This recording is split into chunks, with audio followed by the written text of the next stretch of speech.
não parar, não precipitar e não retroceder. Então dizer para esse cara, sabe quando nós vamos parar? Nunca. Nunca na sua porca vida. Né?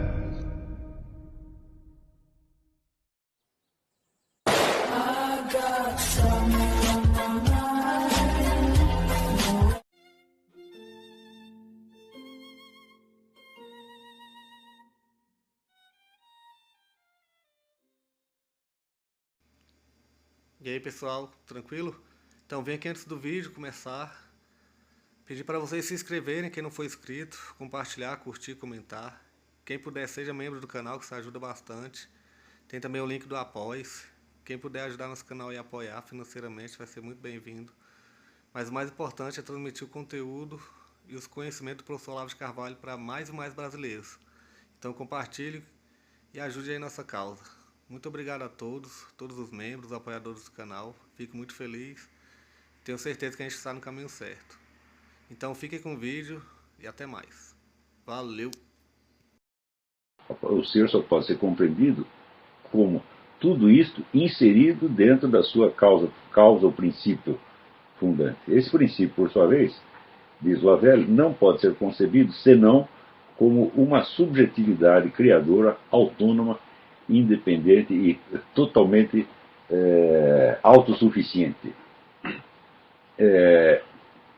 Ele entende em seguida por existência a forma especificamente humana de ser, que é compartilhar um fragmento da capacidade da força criadora do ser, na medida em que nós somos dotados da liberdade, nós podemos escolher quem nós vamos ser, e na verdade o escolhemos a cada momento, cada decisão que você toma, cada escolha que você faz, ainda que você não o perceba, ainda que você acredite que está agindo apenas por hábito, você está ainda exercendo a sua liberdade. Isso tem implicações de ordem moral que eu considero a parte mais difícil do ensinamento, levar as pessoas a perceberem isso, a perceber a sua liberdade, a perceber as implicações das suas decisões. Particularmente isso é difícil no Brasil, por motivos que eu vou explicar daqui a pouco. E por fim, o conceito da realidade. A realidade é o campo onde o ser humano exerce a sua liberdade, ou exerce, ou abdica dela. Quer dizer, o campo é o que nós normalmente chamamos o mundo.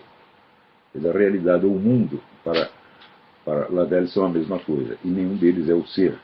Tá certo? Então, o ser humano é uma espécie de intermediário entre o ser e o mundo, o ser e a realidade. Ele participa de um e participa do outro. Quer dizer, ele, em parte, ele é uma coisa, um animal, um ente condicionado por mil e uma circunstâncias e determinações, mas, em parte, também ele participa do ser por meio da sua liberdade. Mas, visto de uma outra maneira, diz ele, o mundo é a prova da fraqueza humana. O mundo é o intervalo.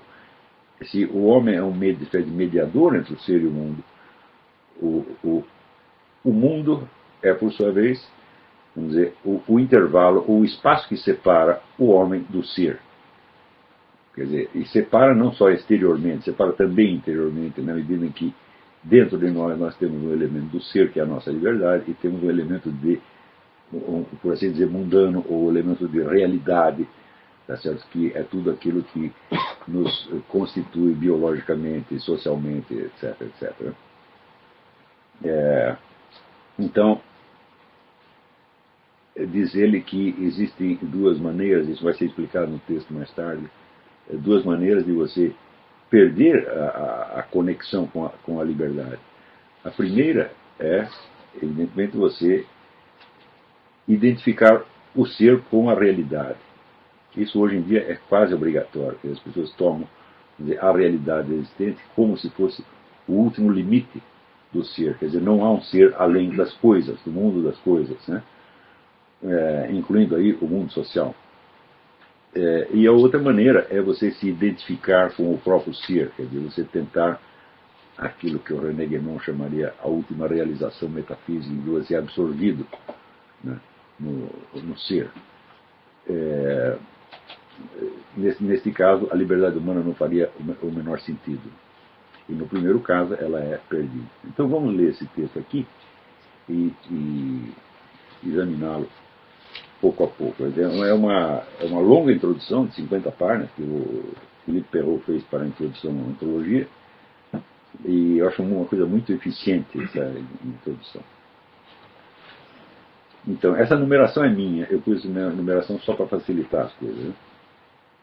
Na origem da obra filosófica, há necessariamente um ponto de contato com o real suficientemente forte para suscitar o despertar do pensamento e dar-lhe, com ou sem razão, o sentimento de que tem aí uma abertura para o segredo do mundo. Existem vários filósofos que insistiram nesse tipo de experiência. Que Henri Bergson dizia que toda a filosofia era apenas, vamos dizer, a explicitação, a exteriorização de uma única intuição que o sujeito tinha tido um dia, tá certo? E que ele tentava expressar e precisar por todos os meios pelo resto da sua vida. Né?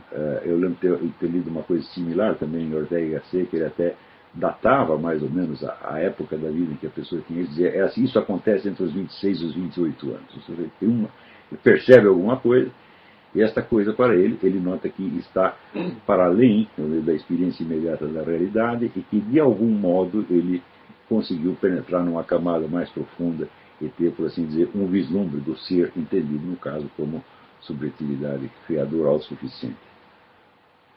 2. Aqui é uma citação do Lavelle. É bom que cada um tente trazer de volta ao seu pensamento aquelas experiências primeiras nas quais, ultrapassando o mundo da aparência e do hábito, ele acreditou perceber como num relâmpago a essência mesma desta vida. E aquele que tem mais filosofia é também aquele para o qual essas experiências ainda persistem quando os outros as esqueceram.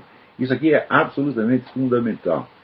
Quer dizer, eu até acredito que Ortega y Gasset ele não está muito certo quando diz que isso acontece entre os 26 e os 28 anos, porque eu me lembro de ter tido essa experiência quando eu era muito pequeno. E se eu tive, outras pessoas podem ter tido também. Eu até coloquei aqui num blog que eu estava fazendo, depois parei o blog, mas os textos continuam publicados, né? Num texto que chamava O Filósofo Mirim e outro que chamava Memórias do Brontossauro. E, entre outras experiências, que eu me lembro claramente de ter tido, foi a das direções do espaço. Que eu notei que era, vamos dizer, um esquema exterior que me enquadrava completamente dentro do qual eu me movia. Né? E isso aí, bastou ter essa experiência para eu ficar eternamente fascinado contra o negócio do Kant, que diz que tempo e espaço são apenas categorias do nosso pensamento, ou formas da nossa percepção, e não dados do mundo exterior. Porque eu notava que eu estava totalmente enquadrado por essas direções. Eu, fisicamente e até mentalmente, eu não conseguia pensar fora delas. Tá certo? E eu me lembro de uma experiência que eu fiz eu tinha uma coleção de tartarugas, eu tinha 8 tartarugas. Né? Como eu sofria de um problema pulmonar, e naquela época havia um mito de que as tartarugas faziam bem para crianças com bronquite, então me deram logo 8 tartarugas. E o meu pai, no Natal, ele passava cola na tartaruga, enchia de purpurina e botava um lacinho e vinha aquele negócio andando. Era um presente de Natal. E tinha um tanque, eu estava dando banho nas tartarugas, e eu sempre tive um problema visual.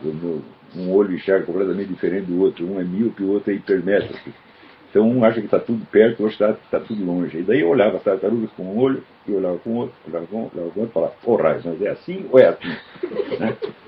E daí eu percebi que havia uma coisa que transcendia esta diferença, que era a direção para onde as tartarugas iam.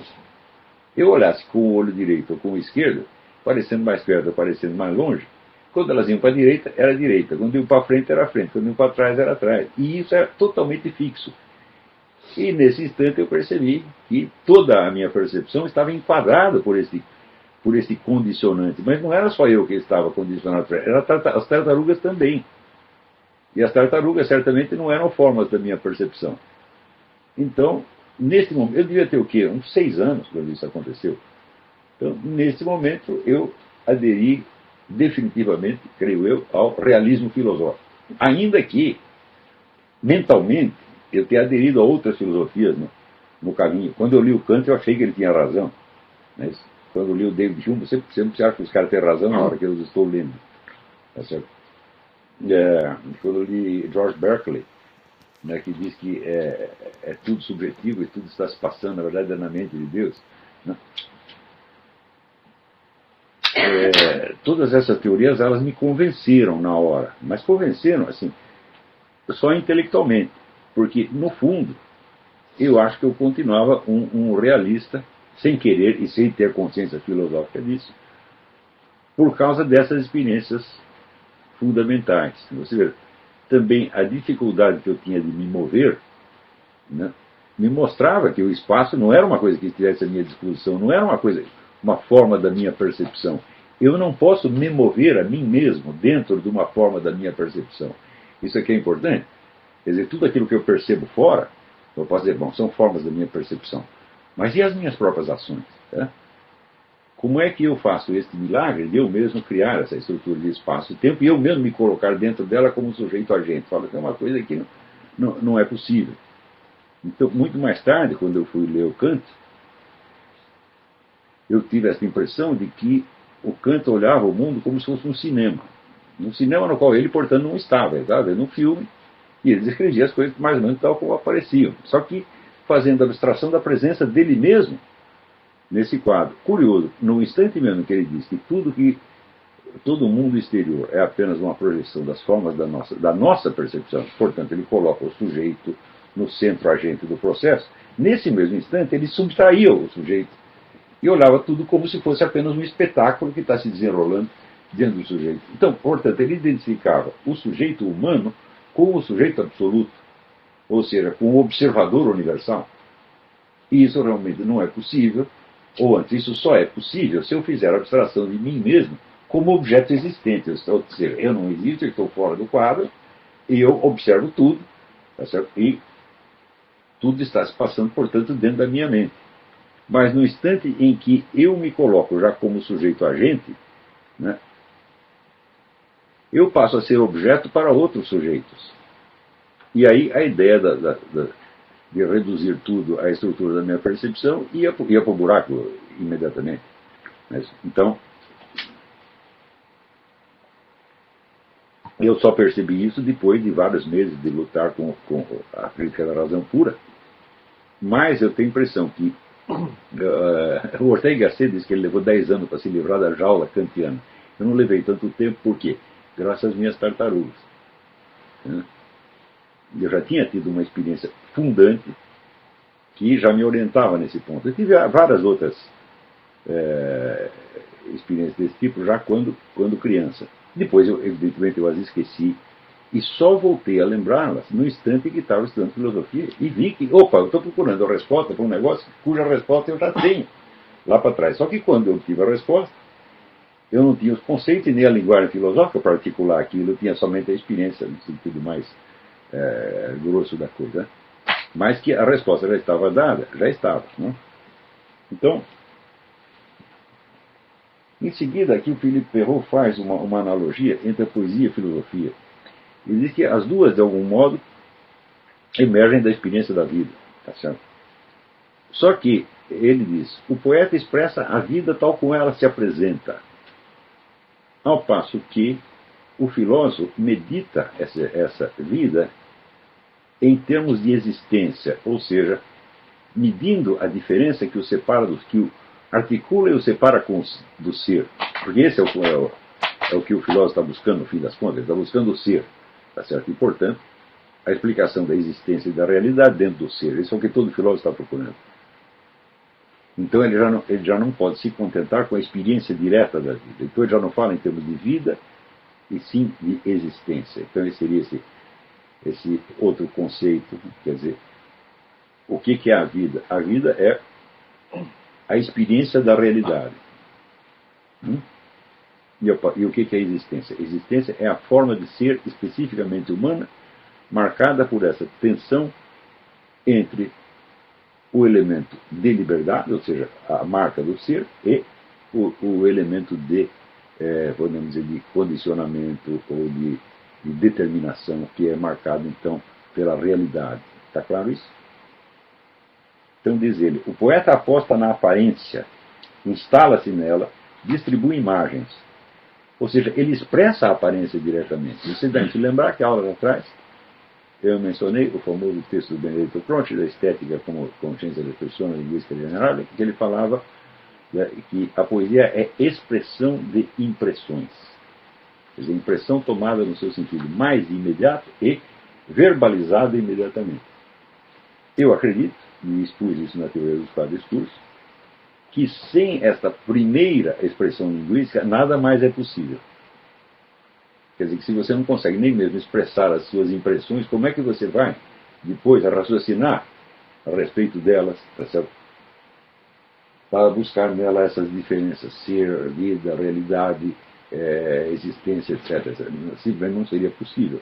Então isso quer dizer que a poesia, a arte literária de modo geral, ela fornece o fundo linguístico sem o qual nenhuma meditação filosófica é possível.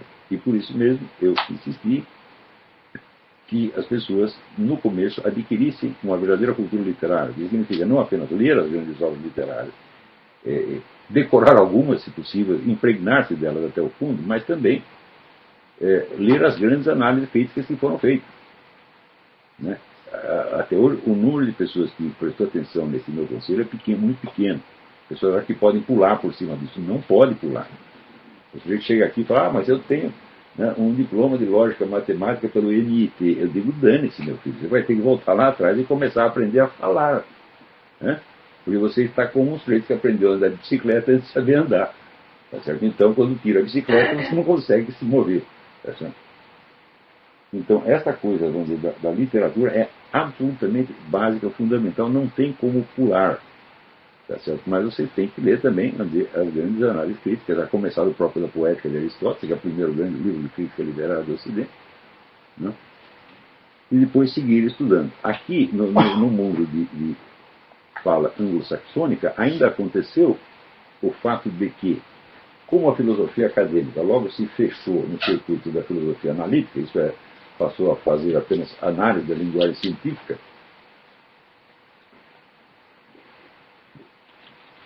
que é uma coisa necessária, mas que um computador bem pode fazer no nosso lugar, portanto uma atividade absolutamente desprezível. Então, uma boa parte das cogitações filosóficas mais importantes passaram para a mão dos críticos literários. Então, os grandes críticos literários do mundo anglo-saxônico são grandes filósofos, muito maiores do que os filósofos universitários. Você tem Kenneth Burke, Northrop Frye, o Leavis, Frank Raymond Leavis, né? Que no texto nós chegamos a ler aqui, alguns textos nós lemos aqui, vocês veem que esses caras são grandes filósofos, muito maiores, às vezes, do que um Wittgenstein ou um Bertrand Russell. Muito bem.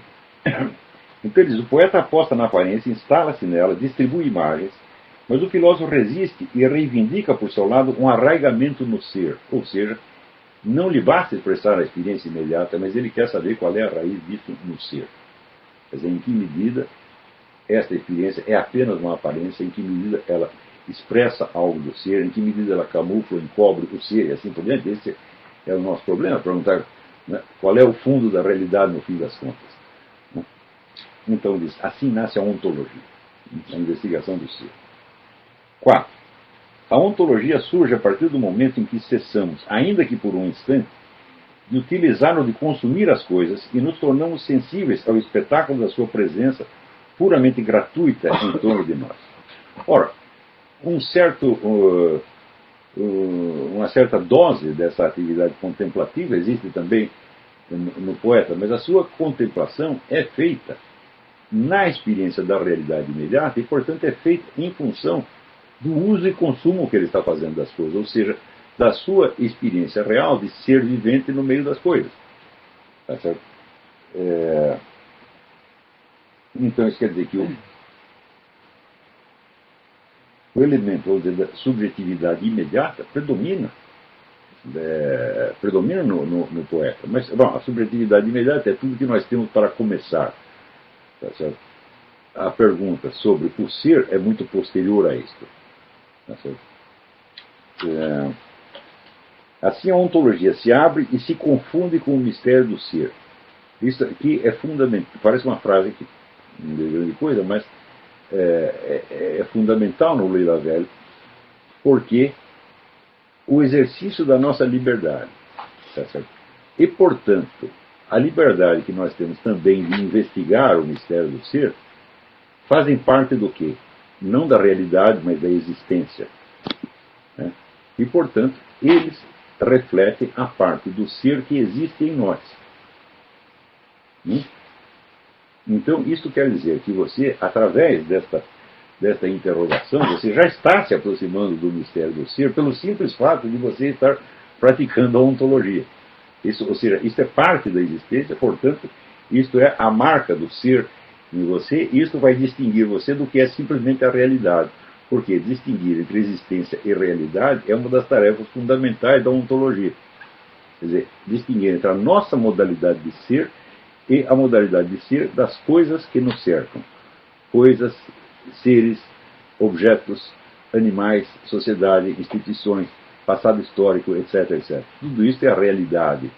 Tá certo? Mas isto, evidentemente, é o campo onde nós realizamos, e isso não é nós. Isso é, em parte, isso é também nós, porque uma parte dessa realidade nos constitui biologicamente, sociologicamente, etc, etc. E é uma parte na qual nós não podemos exercer liberdade, que marca o limite da nossa liberdade. Né?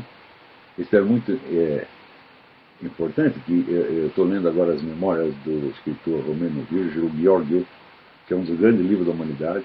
Eu recomendo a vocês, é um livro assim, comovente a cada página. E ele começa por dizer isso aí. Bom, eu vou contar a minha história, mas do que eu estou falando?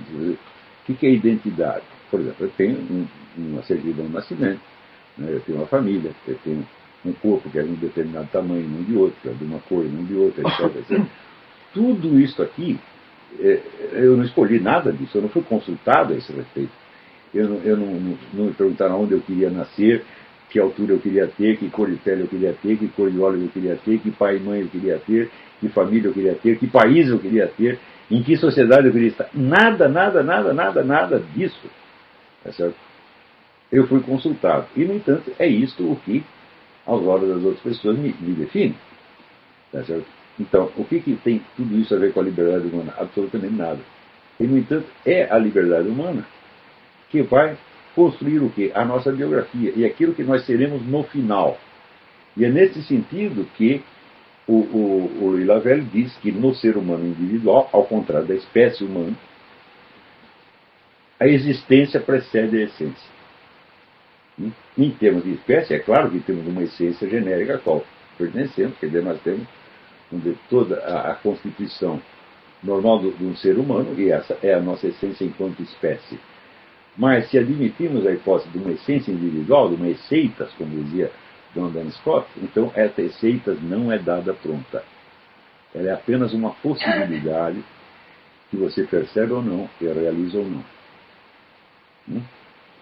Então, vamos dizer, o que pode ser objeto das suas memórias? É evidente que só esta identidade nesse sentido, uma autobiografia, é a história das suas esseitas na sua luta para se realizar ao longo da vida.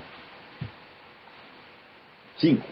Ao afirmar o ser, revelamos nele um descolamento e um desdobramento. Há, por um lado, o ser do qual afirmamos que ele é. De outro, existe o ser mesmo do discurso, ou seja, aquilo que eu estou pensando. Eu pensar sobre isso, eu pensar sobre o ser, tá certo?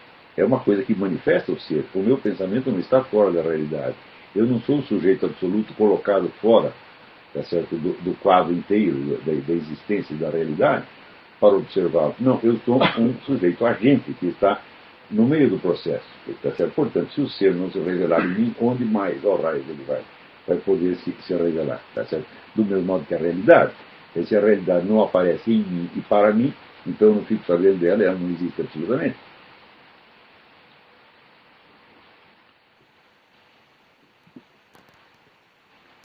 Com efeito, não experienciamos jamais o ser como se ele constituísse um bloco homogêneo e contínuo. Não é propriamente o ser que encontramos, mas somente entes. Quer dizer, a realidade se constitui de entes, que é isso que nós encontramos em primeiro lugar. Quer dizer, a própria noção mesma de existência só chega a nós mais tarde, num primeiro momento, ou vamos dizer, num estágio de consciência pré-filosófica, nós não nos tomamos como um ente entre outros, ou seja, como parte da realidade. Não deixa de ser uma coisa, vamos dizer, muito impressionante que hoje em dia haja uma corrente de pensamento que é toda baseada nessa consciência ingênua que torna as pessoas como entes. Por exemplo, você achar que você pode chegar a uma explicação total do ser humano tratando-o como objeto da biologia, da neurofisiologia, etc, etc. E isso é de uma ingenuidade filosófica monstruosa, que mostra que ele só percebeu que existe a realidade, ele não percebeu que tem existência. Ou seja, que ele toma decisões, que ele exerce a sua liberdade e que ele, de certo modo, cria ao longo da sua vida a essência que ele será, ou seja, a sua biografia. Se o sujeito não chegou nem nesse ponto, então, filosoficamente ele está no Mobral, está no pezinho. Né? E ele está no pezinho filosófico não o impede, tá certo, de fazer uma bela carreira no mundo das ciências.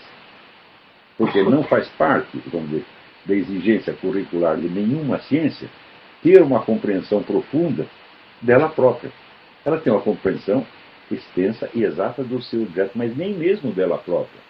No qual é o estatuto epistemológico da biologia? Eu não pergunto um biólogo, porque o biólogo só poderia meditar isso comparando a biologia com outras ciências e com outras modalidades de conhecimento, as quais não fazem parte do currículo de biologia. Então, isso quer dizer, compreender o que é a biologia não faz parte do estudo da biologia. É impossível compreender a biologia somente com conceitos biológicos. Me dê uma explicação biológica da biologia, se for possível. É claro que isso é impossível. Você vai ter que apelar para elementos, por exemplo, históricos ainda da realidade, mas elementos externos, né, como a história cultural, etc, etc. Quer dizer, a própria evolução histórica de uma ciência não faz parte dela. Não é possível explicar biologicamente por que certas teorias biológicas apareceram em certos lugares e vieram a predominar sobre outras. Vamos dizer, qual é o critério, vamos dizer, para você preferir uma teoria e preferir outra? Esse critério não faz parte da ciência, é um critério de ordem lógica. Né? A lógica está fora da biologia, não há uma explicação biológica da lógica. Então, por isso que eu digo que a ideia, vamos dizer, de uma visão científica do universo é uma ideia idiota. Ela tem que ser abandonada. A ciência não pode criar uma visão do universo de maneira alguma. A não ser que seja a visão no sentido kantiano, quer dizer, o cineminha que você está vendo e você está olhando tudo aquilo como se você fosse um sujeito absoluto. É claro que isso é uma ilusão.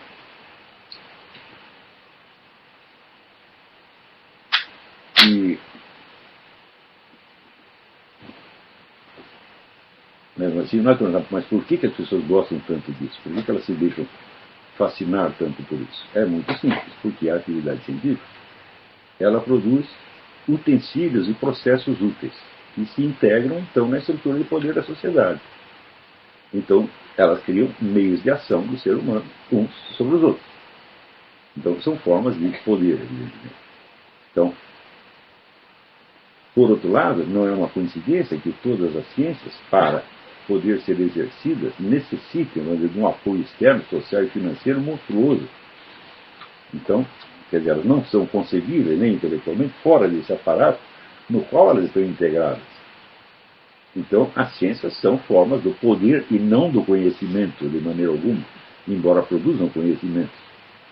Quando o Jean Piaget diz que só as ciências produzem conhecimento e a filosofia é apenas um senso de orientação no todo, eu digo, bom, mas como é que eu posso dizer que eu conheço uma coisa perante a qual estou totalmente desorientado?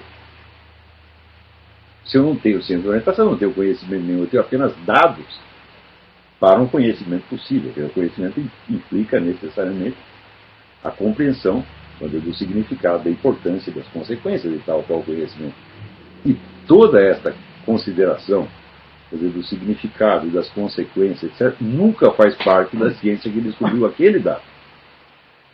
Então, e é por isso que você vê pessoas com uma formação científica esplêndida, como Richard Dawkins, passaram uma vergonha desgraçada, se foram um vexame, dizendo coisas pueris, como por exemplo, você pergunta qual é a origem da vida, ele diz que foram os extraterrestres que trouxeram. Né? E ele diz, bom, mas os extraterrestres para trazer a vida, eles não tinham que estar vivos. É uma pergunta que uma criança pode fazer. Se eles estavam vivos e trouxeram a vida, então eles não são a origem da vida, ou raios. Né? É uma coisa tão simples.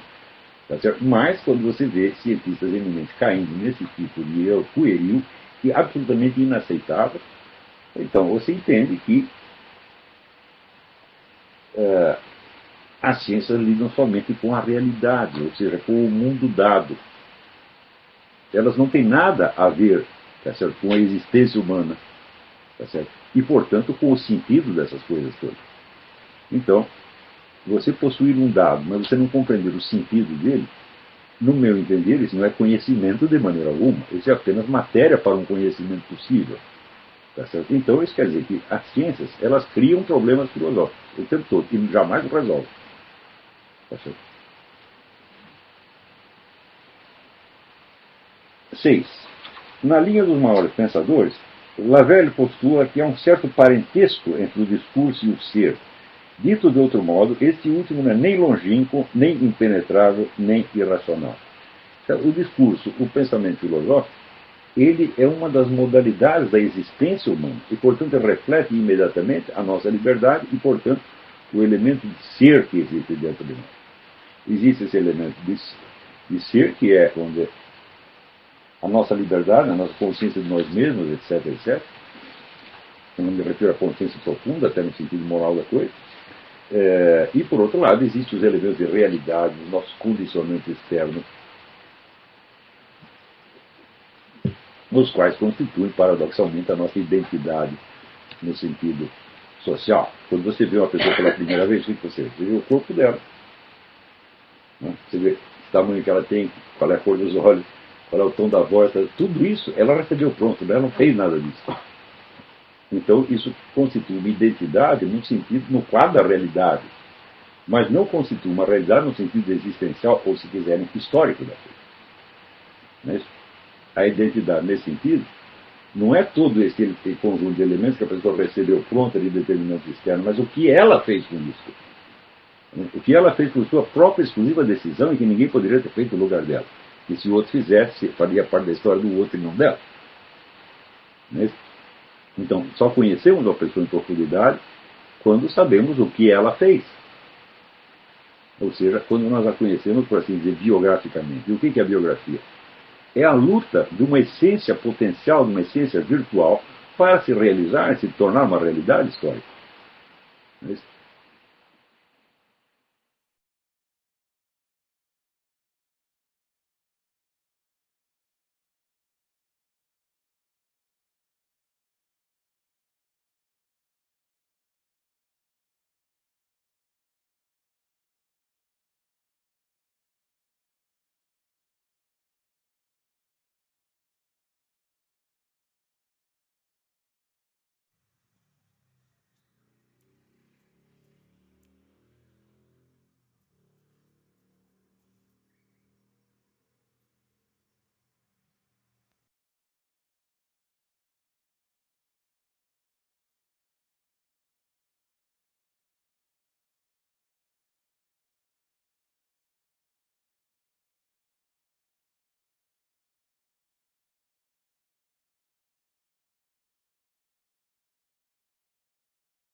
Chegamos a mais um final de uma aula, de um vídeo. Espero que tenham gostado.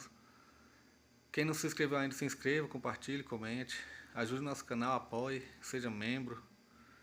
E ajude o nosso canal a chegar a cada dia a mais brasileiros que precisam muito do conhecimento do professor Olavo de Carvalho. Então é isso aí, fique com Deus, até o próximo. Valeu! Então é isso aí, pessoal. Que é o nosso canal. Que são alguns livros que eu já li. A maioria foi doação, mas alguns eu adquiri, professor Olavo de Carvalho. Alguns livros se perderam aí que eu emprestei, professor Alexandre Costa, a Bíblia Sagrada. 10 lições sobre Karl Marx. Indico a não ler esse livro, que é muito ruim mesmo. uns pensadores aqui que realmente, como o professor Olavo de Carvalho disse, não são pensadores. Valeu, tamo junto aí. Apoie nosso canal, seja membro.